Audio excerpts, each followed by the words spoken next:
నమస్తే welcome to four sides TV. Siddipet urban మండలం మిట్టపల్లిలో రైల్వే బ్రిడ్జి నిర్మాణం, రోడ్డు వెడల్పు తగ్గించాలని భూ బాధితులు డిమాండ్ చేస్తున్నారు. రైల్వే ట్రాక్ కోసం 40 అడుగుల భూమిని ఇచ్చామని, అయితే దానిని ప్రస్తుతం 150 అడుగులకు పెంచి ఎటువంటి నోటీసులు ఇవ్వకుండా మార్కింగ్ చేయడం సరికాదని బాధితులు ఆవేదన వ్యక్తం చేశారు. ప్రభుత్వం వెంటనే తమకు న్యాయం చేయాలని వారు కోరుతున్నారు.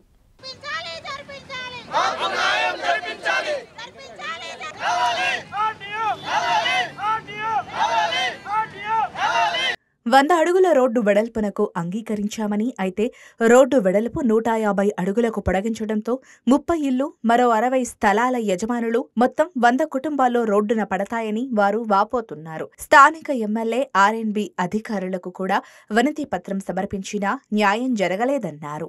ముందుగా రాష్ట్ర ప్రభుత్వానికి, కేంద్ర ప్రభుత్వానికి మా రంగదంపల్లి మధ్యలో బిడ్డపల్లి మధ్యలో జరుగుతున్న బ్రిడ్జి గురించి మా గ్రామ ప్రజల తరపున నుంచి కేంద్రానికి నమస్కరించి తెలుపుతున్నాను. మా బాధలు పట్టించుకోని పరిస్థితిలో రోడ్డు మీదకి రావాల్సిన అవసరం వచ్చింది.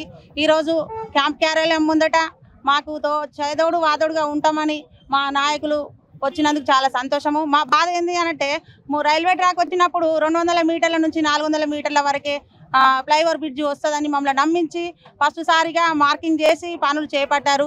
సరే, ప్రజాసేవ కోసం చేస్తున్నారేమో అని దానికి ప్రజలమందరం అంగీకరించాము. దాంతోపాటు 100 ఫీట్ల రోడే మనకు రహదారి అవుతుంది, సర్వీస్ రోడ్ అవుతుంది, 100 ఫీట్లలో పూర్తి చేస్తామని అంటే దాన్ని మేము పూర్తి స్థాయిలో అంగీకరించి నమ్మినాము. ఇప్పుడు ఎలక్షన్ల ముందు దాకా ఏ పనులు కూడా అంత త్వరగా కాలేదు. ఇప్పుడు మాకు ఎలక్షన్ల తర్వాత కూడా మాకు 100 ఫీట్ల కంటే ఏదనంగా 50 ఫీట్లు ఎక్కువ తీసుకుంటామని మార్కింగ్, మాకు ఎలాంటి నోటీసు బోర్డులు ఇవ్వకుండానే, ఎలాంటి ఆర్డర్ ఇవ్వకుండానే ఎంక్వైరీ వాళ్ళు వచ్చి మాకు ఇండ్లు లేకముందుకే ఇండ్లను ఎంక్వైరీ వచ్చి కొలవడానికి వస్తే కూడా మేము దాన్ని నిరాకరిస్తూ మేము గ్రామంలో కూడా మేము నిరసన తెలియజేసినాము. ఇంతకుముందు కూడా రైల్వే బ్రిడ్జ్ కూడా 400 మీటర్లకే మేము సరే అని ఒప్పుకున్నా కూడా ఇప్పుడు అదనంగా ఇంకా 600 మీటర్లు పెంచి మా ఈ 1 నుంచి 30 ఇండ్లు నిర్మించుకొని ఉన్నాము. దాని తర్వాత 50 నుంచి 60 ప్లాట్లు అదనంగా ఖాళీ స్థలాలు ఉన్నా కూడా దాదాపుగా 100 కుటుంబాలు మేము నష్టపోతున్నాం. మా బాధ స్థానిక ఎమ్మెల్యే సార్ అయినటువంటి హరీష్ రావు సార్ కూడా మేము మా బాధలన్నీ చెప్పుకున్నాము, అలాంటి స్పందించలేదు. మాకు తర్వాత ఆర్ఎంబి వాళ్ళకు కూడా వినతి పత్రం అందజేయడం జరిగింది, దాని ద్వారా కూడా మాకు ఏమి స్పందన రాలేదు. దాని తర్వాత కలెక్టరేట్లో కూడా శ్రీనివాసరెడ్డి సార్కు వినతి పత్రం అందజేయడం జరిగింది. మాకు ఎలాంటి న్యాయం జరుగుతలేదు, మాకు దిక్కెవరు లేరా, మేము పూర్తి స్థాయిలో నష్టపోతున్నామని ఈరోజు మాకు మన కాంగ్రెస్ తరఫున ఒక అన్న కూడా మాకు సహాయం కావాలి, మీ సహాయం కావాలి, మేము బయటకు వచ్చి మేము రోడ్డు మీద పడే పరిస్థితి వచ్చిందంటే ఈరోజు ఈ అన్నలందరూ సహాయం చేసిన అందరికీ వీళ్ళకి మా మిట్టపల్లి గ్రామ ప్రజల తరఫున నేను చేతులెత్తి శిరస్సు వంచి నమస్కరిస్తున్నా. మీరందరూ మాకు తగిన న్యాయం చేపిస్తారని మా గ్రామ ప్రజల పక్షాన నేను తలంచి.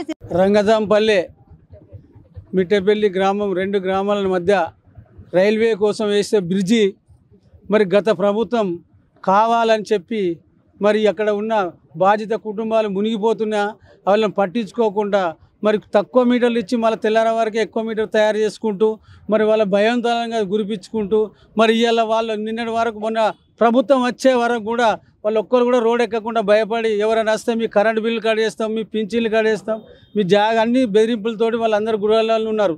మరి ఈరోజు స్వేచ్ఛగా వచ్చింది, కాంగ్రెస్ పార్టీ వచ్చింది కాబట్టి న్యాయం జరుగుతుందని ఈరోజు మరి ఇలా అక్కడ ఉన్న కుటుంబాలందరూ రోడ్డును ఎక్కవలసి వచ్చింది. మరి స్థానిక ఎమ్మెల్యే మాజీ మంత్రివర్యులు మరి వెంటనే వచ్చి దాన్ని న్యాయం చేస్తారా, లేకపోతే పని ఆఫ్ చేస్తారా, వాళ్ళకు సరి అయిన న్యాయం జరగదాకా మరి కాంగ్రెస్ పార్టీ కూడా అధికారంలో ఉన్నా కూడా మేము బాధ్యుల కోసమే, కుటుంబాల కోసమే మద్దతు చేస్తున్నాం. ఆ మద్దతు ప్రకారంగా ఇవాళ స్థానిక ఎమ్మెల్యే గారు పోయి మరి ఆర్డీఓ గారు కానీ ఆర్ఎంబి వాళ్ళు కానీ దాన్ని వెంటనే వాళ్ళకి పరిశీలించకపోతే చాలా ఎత్తున మరి ధర్నాలు చేస్తాం. మరి మేమే అధికారుల మీద ధర్నా చేస్తున్నామంటే, అధికార పార్టీ చేస్తున్నామంటే మీరు అర్థం చేసుకోవాలి. మీరు చేసిన దౌర్భాగ్య పనులన్నీ మరి ఇలా ఒక భద్రిక వారికి భయపడి, ఇలా గతంలో ఉన్న ప్రభుత్వాలకు భయపడి మీ ఇష్టారాజ్యం చేసిన ప్రతి పనులు కూడా పరిశీలిస్తాం. ఒక్కొక్క పనికి కూడా మీరు చేసే పనులన్నిటికీ పరిశీలించుకుంటూ మరి ప్రజలకు న్యాయం జరగడానికి మేము పోరాటానికి సిద్ధంగా ఉన్నాం. మరి కాంగ్రెస్ పార్టీ నుండి ఇలా మా సీఎం ఇచ్చిన ఆదేశాల మేరకు కూడా ఇలా ప్రజావాణి కానీ ఇలా ఎక్కడ కూడా ఇటువంటి సమస్యల మీదనే ప్రజావాణి అంటేనే ప్రతి సమస్యల మీద కూడా మాట్లాడేందుకు హక్కు ఇచ్చారు మాకు. మరి ప్రతి ఒక్కరికి కూడా వాళ్ళకు కూడా స్వేచ్ఛ ఇచ్చి ఇలా మాట్లాడమని వాళ్ళ ధర్నాలకు ఇలా వాళ్ళకు నిజంగా చెప్తున్నామంటే జైలు నుండి విముక్తి పొందినట్టు బయటకు వచ్చిర్రు. మరి ఆ బయటకు వచ్చిందని న్యాయం చేస్తామని కాంగ్రెస్ పార్టీ నుండి మేము మద్దతు ఉంటామని చెప్పి ఈ సందర్భంగా తెలియజేస్తున్నాం.